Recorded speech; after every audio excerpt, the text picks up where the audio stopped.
નમસ્તે મિત્રો, સ્વાગત છે તમારું મારા આજના નવા વિડીયોમાં। મિત્રો, આજે આપણે બનાવીશું સૌને ભાવતી એવી પાણીપુરી। તેના માટે 500 ગ્રામ જેટલા ચણા લીધા છે। એને આપણે પહેલાં તો કુકરમાં પાણી એડ કરી મીઠું નાખી અને બોઇલ કરી દઈશું। ત્યારબાદ બટેકાને પણ આપણે સારી રીતે બોઇલ કરી અને એની છાલ નીકાળી લઈશું। મિત્રો, આપણે કુકરમાં પાણી મૂકી દીધું છે। એમાં આપણે ચણાના ભાગનું મીઠું એડ કરી દઈશું અને બધા ચણા એની અંદર એડ કરી દઈશું અને ચણાને સારી રીતે આપણે 6 થી 7 સીટી આવે ત્યાં સુધી આપણે આને સારી રીતે બોઇલ કરી દઈશું।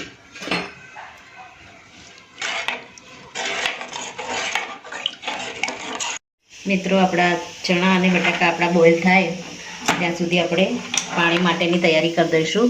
તો મેં એક વાસણમાં ગરમ પાણી કરવા મૂક્યું છે અને એમાં 8 થી 10 લીલા મરચાં અને આંબલી એડ કરી છે અને આપણે થોડી ગરમ પાણીને મેલ્ટ થવા દઈશું।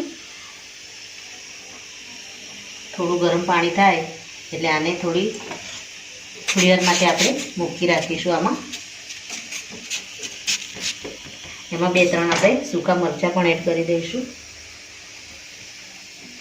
મિત્રો, આપણું પાણી થોડું ગરમ થઈ ગયું છે। એમાં આપણે આખા સૂકા મરચાં પણ એડ કરી દઈશું। થોડું આપણે આ મસાલાની સાથે પાણી સાથે મસાલા બધા સોફ્ટ થાય પછી આને આપણે બધા મસાલા સાથે ક્રશ કરીશું। મિત્રો, આપણે આંબલી અને મરચાંને ગરમ પાણીમાં ડીપ કરી અને મૂકી દીધા છે। હવે આપણે પાણી માટે મસાલાની તૈયારી કરીશું।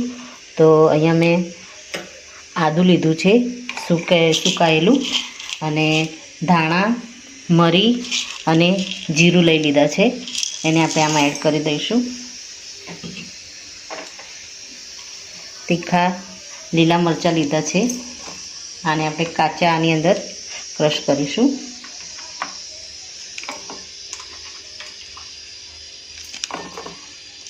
7 થી 8 આપણે મરચાં લીધા છે। ત્યારબાદ પુદીનાને સારી રીતે ધોઈ અને ડંઠલ સાથે જ આપણે આમાં એડ કરી દઈશું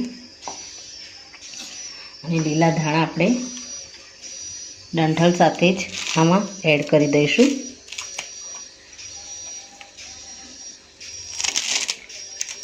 પહેલાં આપણે આને પીસી લઈશું। ત્યારબાદ આંબલી અને મરચાંને ગરમ કરીને રાખ્યા છે એને પણ આપણે પીસી લઈશું।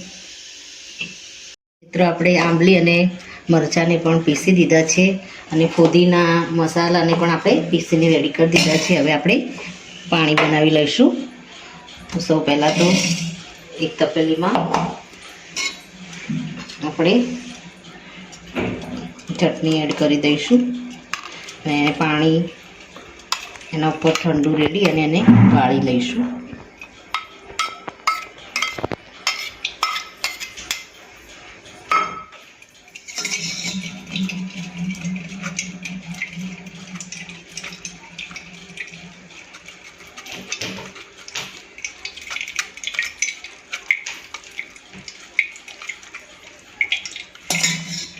થોડું આપણે આમાં ઠંડુ પાણી એડ કરીશું।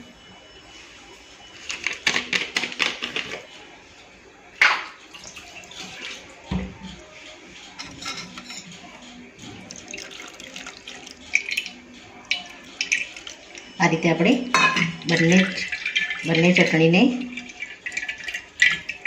ગળણી વડે સારી રીતે ગાળી લઈશું। મિત્રો, આપણે ચટણીને સારી રીતે ગાળી લીધી છે અને એનો જે માવો આ વધ્યો છે એને આપણે બટાકાના ચણાના મસાલામાં એડ કરી દઈશું। આપણે જે બોઇલ કરેલી હતી આંબલી અને મરચાંની ચટણી એને પણ આપણે આ રીતે ગાળી અને લઈ લઈશું।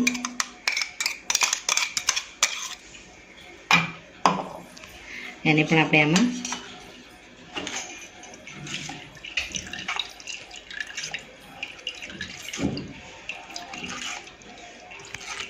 મિત્રો આપણે પાણીપુરી માટેનું પાણી રેડી કરી દીધું છે. હવે આમાં આપણે પાણીપુરીનો મસાલો એડ કરીશું ઉપરથી અને આપણે બ્લેક સોલ્ટ ઉપરથી સેંધા નમક એડ કરીશું.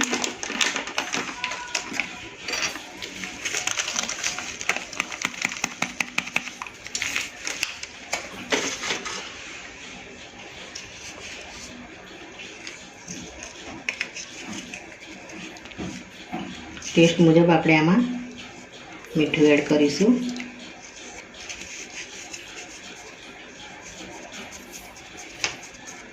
પાણીને આપણે બરાબર હલાવી લઈશું.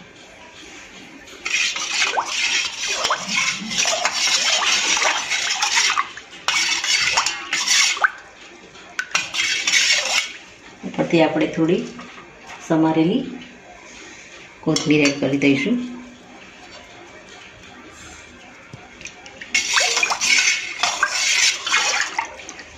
અને આમાં બીજું થોડું પાણી એડ કરી અને આપણે પાણીને ઠંડુ થવા માટે ફ્રીજમાં મૂકી દઈશું. અને આપણે હવે બટેકાનો માવો તૈયાર કરીશું. મિત્રો આપણે બીજું એક લસણની ફ્લેવરવાળું પાણી તૈયાર કરીશું. તો આપણે સૂકા મરચાંની પેસ્ટ અને લસણ એને આપણે પીસી લીધું છે ખોણીમાં, એને આપણે આમાં એડ કરી દઈશું. એમાં લસણ આપણે આગળ પડતું લીધું છે. હવે આપણે આમાં થોડું કાળું મીઠું એડ કરી દઈશું.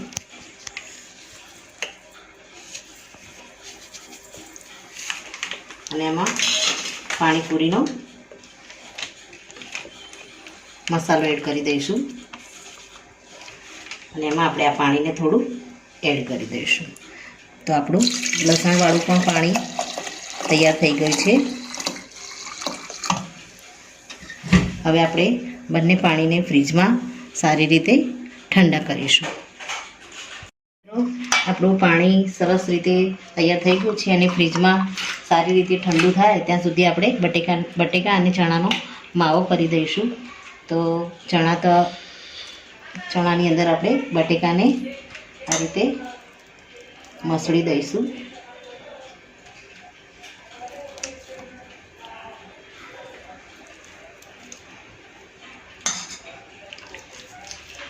મિત્રો આપણે બટાકાને આમાં મસળી દીધા છે. આમાં આપણે થોડો પાણીપુરી મસાલો નાખી દઈશું. અને આપણે આમાં કાળું મીઠું એડ કરી દઈશું.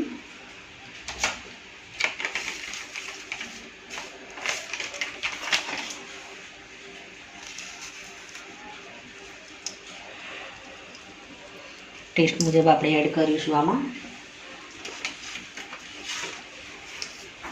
ત્યારબાદ આપણે જે પાણી તૈયાર કર્યું અને ચટણી જે ગાળી હતી એનો માવો આની અંદર એડ કરી દઈશું.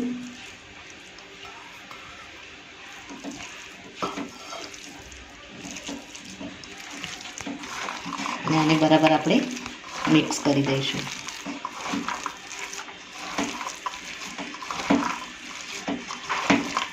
જરૂર પડે આપણે થોડું મીઠું એડ કરીશું ટેસ્ટ મુજબ.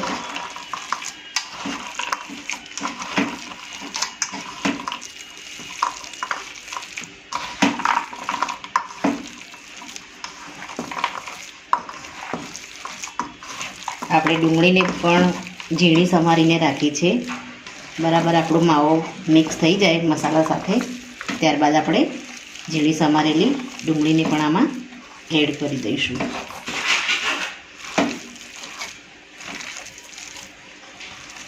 મિત્રો આપણો માવો રેડી થઈ ગયો છે.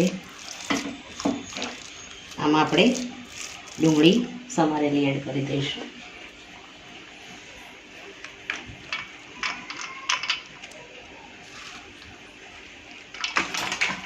એને પણ આપણે હાથ વડે મિક્સ કરી દઈશું મસાલા સાથે.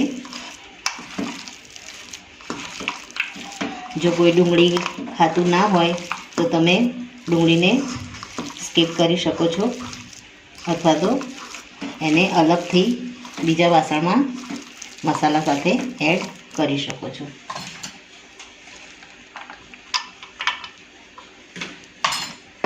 ઉપરથી આપણે ઝીણી સમારેલી કોથમીર એડ કરી દઈશું અને આપણો માવો એકદમ બનીને રેડી થઈ ગયો છે. હવે આને આપણે પકોડીમાં ભરી અને સર્વ કરી લઈશું.